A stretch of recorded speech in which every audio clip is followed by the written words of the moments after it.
नमस्कार विद्यार्थी मित्रांनो, तुम्हा सगळ्यांचं आपल्या सारे शिकूया या युट्यूब चॅनलवर मी अश्विनी चव्हाण कोकणे सहर्ष स्वागत करते। आज आपण पाहणार आहोत 10th स्टँडर्ड मॅथमॅटिक्स पेपर 1 मधील topic number 2 quadratic equations.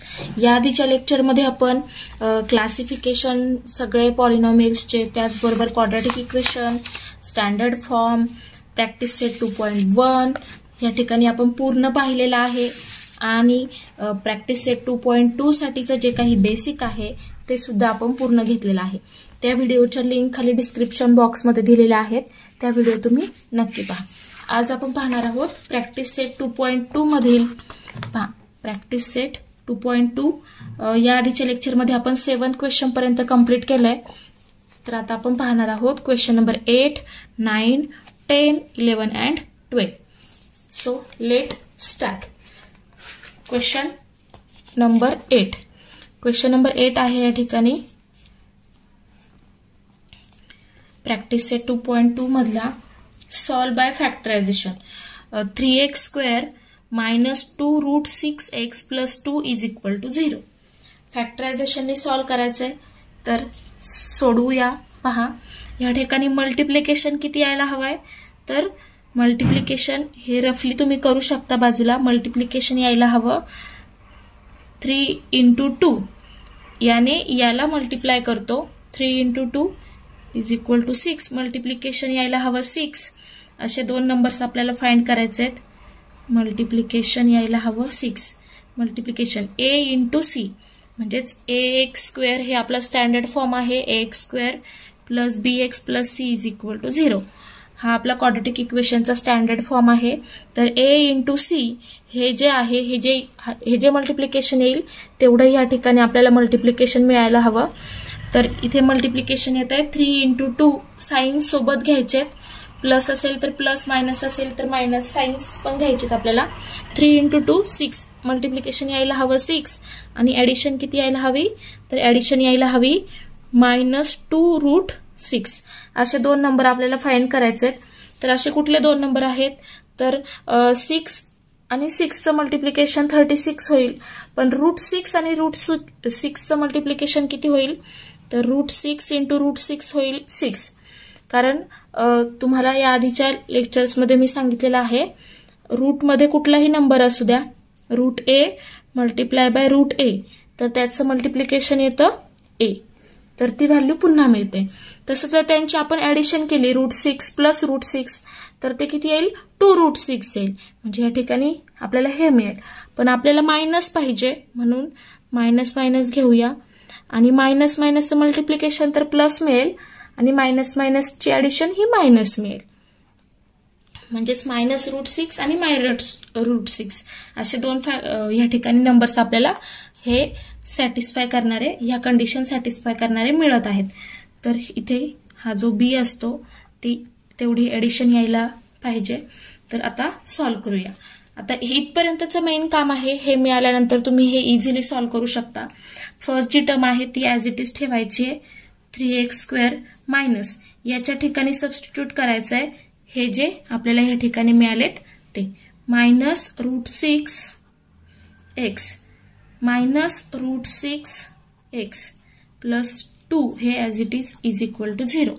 Next स्टेपला देअरफॉर 3x स्क्वेअर मधला आपण ह्या दोन टर्म मध्ये आता आपण काय कॉमन काढू शकतो, तर ह्या दोन टर्म, फर्स्टच्या दोन टर्म आहेत, ह्या दोन टर्म मधून काय कॉमन निघेल, तर या ठिकाणी कॉमन काढण्याआधी आपल्याला कॉमन काढण्यासाठी ह्या 6चा आपल्याला काहीतरी फॅक्टर्स लिहावे लागतील। तर ते कसे लिहिणार, 3x स्क्वेअर मायनस हा रूट 6 म्हणजेच काय आहे, तर root 3 multiply by root 2 into x किंवा मल्टिप्लाय बाय x असं लिहिलं तरी चालेल। याला सुद्धा तसंच लिहूया, root 3 multiply by root 2 into x plus 2 is equal to 0। याला आपण असं का लिहिलं, कारण आपल्याला फॅक्टर्स पाडायला काहीतरी कॉमन आपल्याला बाहेर टर्म काढायचे त्यासाठी।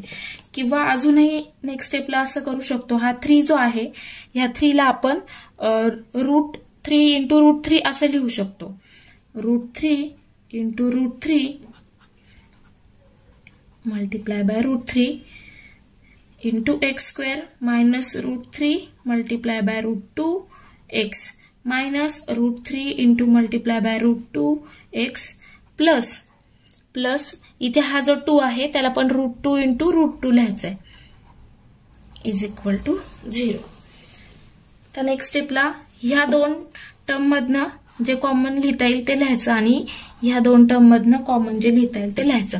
तर यातनं कॉमन काय मिळते पहा, हा √3 इकडे पण आहे आणि इकडे पण आहे. ह्या टर्म मध्ये पण √3 आहे आणि ह्या टर्म मध्ये पण √3 आहे.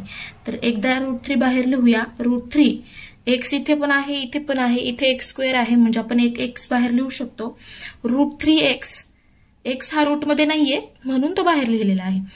√3 इंटू x कॉमन काढले, ब्रॅकेटमध्ये राहील √3x मायनस हा √3 बाहेर लिहिलाय, x बाहेर लिहिलाय म्हणजे फक्त √2 राहील. आणि आता या ठिकाणी यातनं कॉमन काय निघेल, तर यातनं कॉमन निघेल √2 x निघेल का नाही. सो √2 कॉमन काढूया. √2 कॉमन काढला तर ब्रॅकेटमध्ये राहील मायनस √3x, प्लस बाहेर काढला तर मायनस होईल इथे, पण आपल्याला इकडे प्लस √3x मिळालाय तसाच इकडे मिळायला हवा म्हणून मायनस साइन बाहेर लिहिलं, मायनस √2 बाहेर लिहिला. सो इथे या टर्म मध्ये काय राहील फक्त √3x. आता इथलं प्लस प्लसचं मल्टिप्लिकेशन मायनस मायनसचं मल्टिप्लिकेशन प्लस असतं म्हणजेच आतमध्ये राहणारे मायनस, कारण एक मायनस आपण बाहेर लिहिला, राहिला आतमध्ये ब्रॅकेटमध्ये √2 इज इक्वल टू 0. जी टर्म इकडे मिळाले ब्रॅकेटमध्ये तीच टर्म या ठिकाणी इकडे मिळायला हवी. हे मिळाल्यानंतर जे दोन्ही साईडला ब्रॅकेटमध्ये कॉमन सारखं दिसतंय ते एकदा लिहायचंय. सो √3x मायनस √2 आणि जे राहिलेले आहेत ते सेकंड ब्रॅकेटमध्ये लिहायचे. √3x minus √2 is equal to 0. इथपर्यंत मिळाल्यानंतर वी नो दॅट आपल्याला काय माहितीये, नियम म्हणजेच रूल काय माहितीये, a into B is equal to 0 if a is equal to 0 और b इज इक्वल टू 0. हे असं कधी मिळतं आपल्याला, जर a पण 0 असेल आणि b पण 0 असेल तर असं मिळतं. म्हणजेच या ठिकाणी √3x minus √2 is equal to 0 और √3x minus √2 is equal to 0. पण हे दोन्ही कसे आहेत तर सेम आहेत. म्हणजेच काय तर देअरफॉर आता ह्यातनं आपल्याला x ची व्हॅल्यू फाइंड करायची आहे. तर x बरोबर काय येईल, √3x इज इक्वल टू √2 और √3x is equal to √2 minus तिकडे जाऊन प्लस होणार आहे, means x is equal to √2 upon √3 और x is equal to √2 upon √3.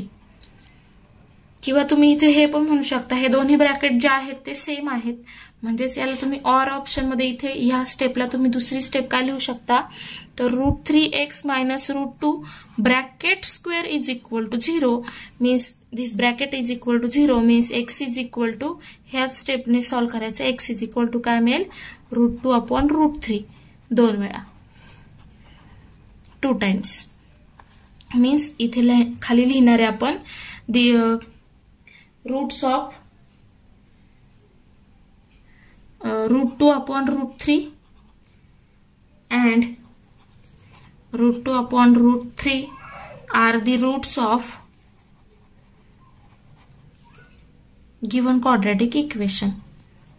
Given quadratic equation. मग ह्या दिलेल्या क्वाड्रॅटिक इक्वेशनचे रूट्स काय मिळाले आपल्याला, √2 upon √3 and √2 upon √3. हे या क्वेश्चनचं answer. Next question number 9. Question 9 मध्ये काय दिलेलं आहे तर क्वाड्रॅटिक इक्वेशन 2m हे वेगळ्या फॉर्मॅटमध्ये दिलंय, त्याला आपल्या ओरिजिनल फॉर्मॅटमध्ये लिहायचंय. 2m इंटू ब्रॅकेटमध्ये दिलंय m-24 इज इक्वल टू 50. तर हे आता आपल्याला फाइंड करायचं आहे. पहिल्यांदा याला स्टँडर्ड फॉर्म मध्ये कन्वर्ट करायचं. 2m into m means m square, 2m square minus ह्या 2m ने ह्या प्रत्येक टर्मला मल्टिप्लाय करायचं आहे. So we get Hence, therefore, we get 2m square minus 24 into 2 means 24 into 2, 48 and m is equal to 50. या 50 ला इकडे आणूया. 2m square minus 48m minus 50 is equal to 0. हे आपल्याला स्टँडर्ड फॉर्म मध्ये मिळालं, पण आपण पहा या ठिकाणी प्रत्येक टर्म मध्ये इथे 2 आहे. सो आपण 2 ने ह्या पूर्ण क्वाड्रॅटिक इक्वेशनला डिव्हाइड करू शकतो. Divide each term by 2, we get divide both sides of equation by 2, we get 2 ने भागूया. भागल्यानंतर मिळेल m square minus 24m minus 25 is equal to 0. हे मिळालं. हे आता हे स्टँडर्ड फॉर्म मध्ये मिळालं क्वाड्रॅटिक इक्वेशन. आता याचे रूट्स पाडायचे. तर इथे a ची व्हॅल्यू आहे 1, 1m square minus 24m minus 25 is equal to 0. म्हणजेच am square plus bm plus c is equal to 0 ह्या फॉर्म मध्ये मिळालंय.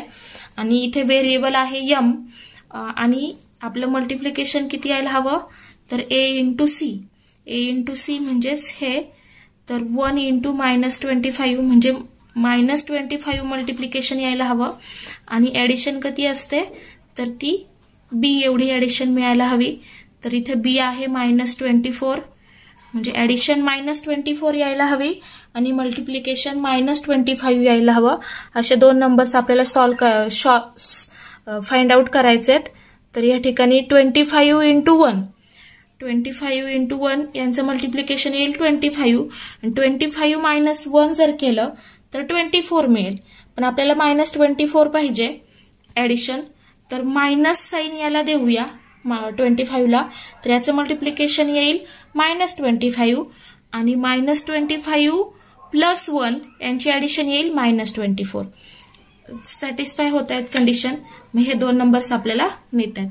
म्हणजेच इथे आपण सबस्टिट्यूट करणार.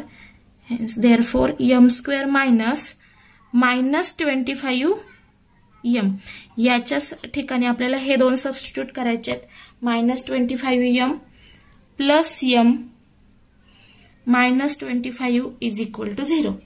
सबस्टिट्यूट केल्यानंतर ह्या दोन टर्म एकत्र आणि ह्या दोन टर्म एकत्र, यातनं कॉमन काढायचं आहे. यातनं कॉमन मिळेल आपल्याला m इंटू ब्रॅकेटमध्ये राहील m मायनस 25 प्लस 1. आता हाच ब्रॅकेट आपल्याला इकडे मिळायला हवा, तर इथे काही सेम आहे, ऍज इट इज आहेत ह्याच टर्म, म्हणून प्लस 1 फक्त कॉमन काढला आणि ब्रॅकेटमध्ये आहे ते लिहिलं इज इक्वल टू 0. नेक्स्ट स्टेपला therefore m मायनस 25 जो ब्रॅकेट दोन्हीकडे आलाय तो कॉमन लिहिला, राहिलेले सेकंड ब्रॅकेटमध्ये लिहिले is equal to 0. Means therefore either m minus 25 is equal to 0 or m plus 1 is equal to 0. इथे लिहायचं आहे since a into b is equal to 0, then if a into b is equal to 0, then either a is equal to 0 or b is equal to 0. हा rule आहे, त्यानुसार आपण लिहिलं. Hence m is equal to 25 or m is equal to minus 1. दोन roots मिळाले 25 and minus 1. Therefore, roots of given quadratic equations are roots of given quadratic equation are 25 and minus 1. असं लिहू शकता किंवा 25 and minus 1 are the roots of given quadratic equation असंही लिहिलं तरी चालेल. तर next question number 10.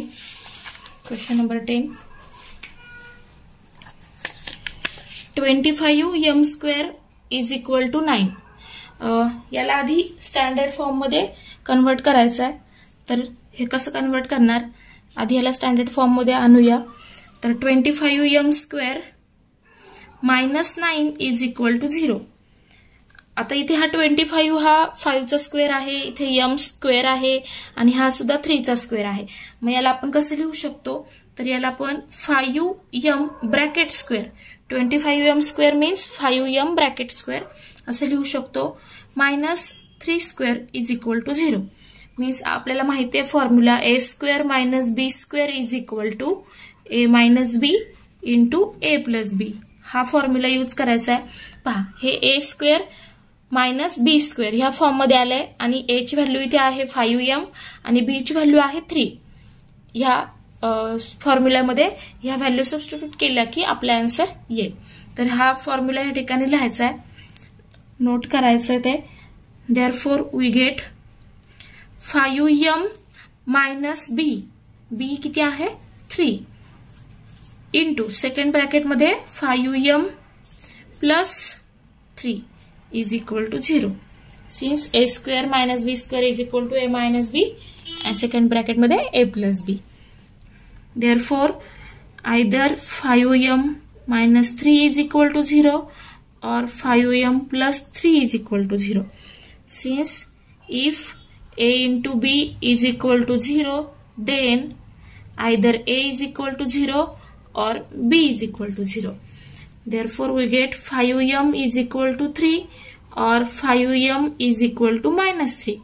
Means m is equal to, hence therefore m is equal to 3/5 or m is equal to -3/5. Means roots of given quadratic equation are 3/5 and -3/5. Means 3/5, therefore 3/5 and -3/5 are the roots of given quadratic equation. ह्या quadratic इक्वेशनचे roots किती आले 3/5 और -3/5 हे दोन roots मिळाले. आता next question number 11. Question number 11 7m² is equal to 21m. आता याला पुन्हा अरेंज करायचंय, व्यवस्थित लिहायचंय. 7m² - 21m is equal to 0. आता इथे कॉन्स्टंट टर्म नाहीये, म्हणजेच आपला am² + bm + c is equal to 0 हे स्टँडर्ड फॉर्म आहे. 3c ची व्हॅल्यू इथे दिलेलीच नाहीये, तर ती इथे काय आहे तर ती 0 आहे. मीन्स आपण ह्या दोन टर्म मध्ये पाहू शकता तुम्ही, दोन्हीकडे m दिसतोय, मग तो m कॉमन लिहूया. आणि हा 21 हा 7 च्या मल्टिपल मध्ये आहे, मीन्स 7 पण कॉमन काढू शकतो. देअरफॉर 7m कॉमन काढला, ब्रॅकेट मध्ये राहील m -7 × 3 is 21 means m -3 bracket मध्ये राहील m -3 which is equal to 0. Therefore, either 7m is equal to 0, a into b is equal to 0, then a is equal to 0 or b is equal to 0. If a into b is equal to 0, then either a is equal to 0 or b is equal to 0. Means m is equal to 0. Therefore, m is equal to 0. 7 0 असणार आहे का नाही. a into b is equal to 0. पुन्हा हा rule इथे आपण हा जो फॉर्म्युला तो इथे वापरू शकतो. a into b is equal to 0 means 7 is equal to 0 or m is equal to 0. पण 7 0 असणार आहे का नाही. So m is equal to 0 or m is equal to 3 means याचे जे रूट्स किती मिळाले 0 and 3. Therefore 0 and 3 are the roots of given quadratic equation. ह्या क्वाड्रेटिक इक्वेशनचे रूट्स काय आले 0 and 3. जर तुम्हाला आलेले आन्सर कन्फर्म बरोबर आहेत की नाही हे चेक करायचं असेल तर क्रॉस चेक करत जा. आन्सर सॉल्व्ह केल्यानंतर ह्या व्हॅल्यू ज्या आहेत आलेल्या त्या यामध्ये सबस्टिट्यूट करून पाहायचा. जर LHS is equal to RHS मिळत असेल तर आन्सर राईट आहे. नेक्स्ट 12th नंबरचा question, last question of practice set 2.2. m² - 11 is equal to 0. आता इथे आपण काहीच करू शकणार नाहीये, तर या ठिकाणी आपला रूल आपला इथे मायनस साइन आहे पहा. तर मायनस साइन आहे a² - b² चा फॉर्म्युला आपण या ठिकाणी वापरू शकतो फक्त. तर तो आपण वापरूया. तर काय करणार आहे आपण m स्क्वेअर मायनस, आता इथे 11 आहे तर ह्या 11ला लिहिताना कसं लिहिणार, तर root 11 bracket square is equal to 0 असं लिहूया. म्हणजे रूट आणि स्क्वेअर कॅन्सल होतील, फक्त काय आहे 11. म्हणजे चेंज काहीच नाही केलंय, फक्त रूट पण दिलाय आणि स्क्वेअर पण दिलाय, म्हणजे 11 ऍज इट इज आहे. आता पहा या ठिकाणी therefore m square minus root 11 square, तर इथे फॉर्म्युला यूज करूया. फॉर्म्युला इकडे लिहिला तरी चालेल तुम्ही, a square minus b square is equal to a minus b in first bracket and in second bracket a plus b.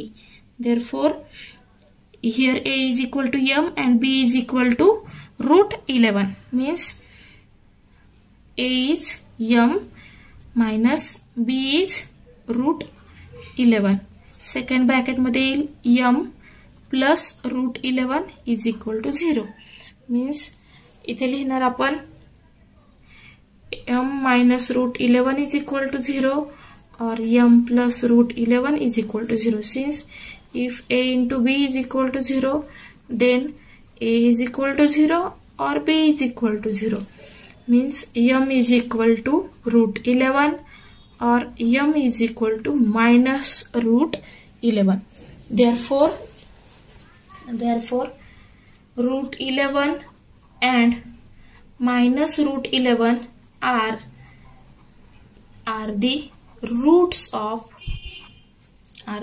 of given quadratic equation. He factorisation method या ठिकाणी आपला practice set 2.2 complete झालेला आहे. Factorisation method आपली complete झालेली आहे. Next lecture मध्ये आपण पाहणार आहोत solution of quadratic equation by completing the square. Third method, स्क्वेअरची जी मेथड आहे परफेक्ट स्क्वेअर करायची, मीन्स कंप्लीटिंग दी स्क्वेअर, ती मेथड आपण नेक्स्ट लेक्चर मध्ये पाहणार आहोत. व्हिडिओ आवडले असेल तर लाईक करा, जास्तीत जास्त शेअर करा, नवीन असाल तर सबस्क्राईब करा आणि शेवटपर्यंत व्हिडिओ पाहिल्याबद्दल थँक्यू.